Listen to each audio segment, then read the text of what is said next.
What's going on, everybody? I mentioned in a previous video that the Game Awards are coming up on December 12th on that Thursday at 7:30 p.m. Eastern Time, and there's a lot of scuttlebutt going on about the Game Awards themselves and some of the games that were nominated for Game of the Year and a couple of the other nominations. Some of them are bigger than others, obviously. In the Game of the Year category alone, you've got Astrobot, you've got Metaphor, ReFantazio, you've got Final Fantasy VII Rebirth, and of course you've got Black Myth Wukong, which has been a big talking point in the games media ever since it came out. There's not anything necessarily anti-woke in it. There's not anything political in it at all, actually. It's just kind of a good game that doesn't really care about socio-political issues, doesn't care about diversity and whatever. It doesn't care about the bedroom habits of the main character or any of the characters in the game. Actually, it's just kind of a fun game. I've heard mixed reviews about it, but a lot of people are actually ticked off, or excuse me, the game's media is kind of ticked off that it's been nominated for Game of the Year. Now, to set that up, it doesn't mean it's going to win. It's just been nominated, man. But they're mad that it's even being considered. How dare you consider this game that actually broke records is going to be nominated for Game of the Year? But we'll get into all of that and the reasons why, as shallow as they may be. We'll talk about that here in a minute. But first, before we get into all of it, I am Troy for Marks on Games on the Marks on Media channel. Let's get into it.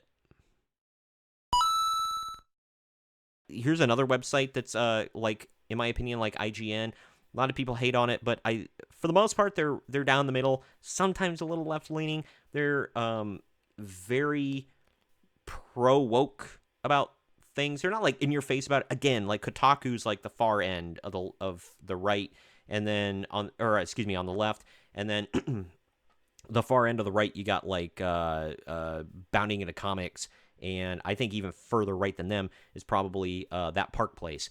But comicbook.com is more center left, I'd say, with a lot of the stuff they said. But I wanted to quickly touch, since we're touching on all these subjects, I wanted to quickly touch on this one here.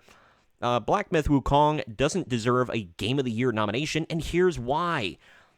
I'm just going to go through a little bit of this, but a strong case can be made that Black Myth Wukong is not deserving of its nomination for Game of the Year at the Game Awards 2024. Earlier today, Wukong was revealed to be a contender for Game of the Year at next month's Game Awards, alongside blah, blah, blah, blah, blah, and it really hasn't achieved the same sort of critical acclaim to warrant such a nomination. Really? When Black Myth Wukong launched back in August, it shattered all sorts of records. These records were specifically seen on Steam, where it became the most concurrently played single-player game ever on the PC platform. It has since gone on to surpass 20 million copies sold and even assisted in driving sales for the PlayStation 5 even higher. Without a doubt, Black Myth Wukong has been a resounding achievement and shows the power that games hailing from China might have in the years to come. So what's the deal? Even with all that being said, though, Black Myth Wukong hasn't really been a critical darling that would lead one to think of it being in the conversation of Game of the Year.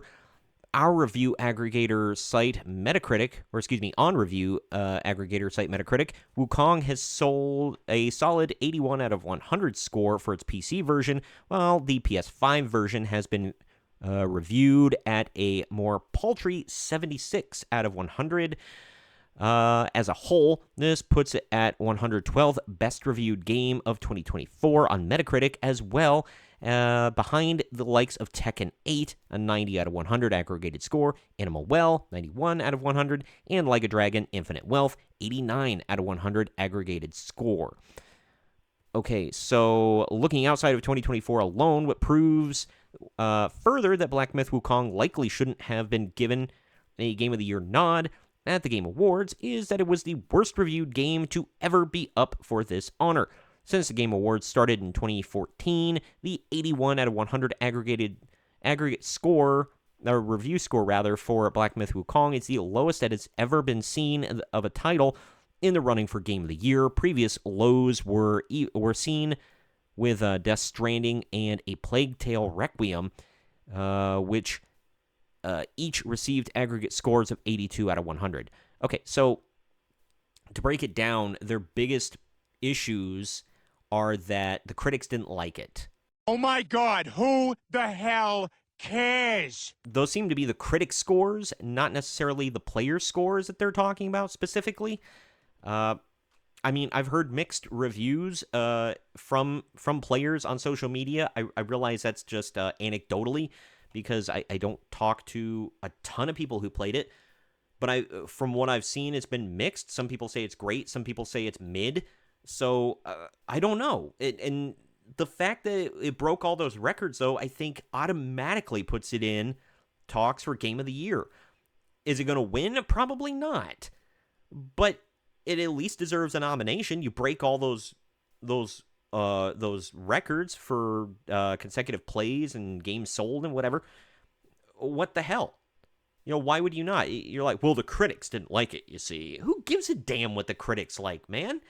Nobody! I know that's been the thing against like the Oscars for years, where it's like the fan favorite movie will hardly ever get the nod for film of the year.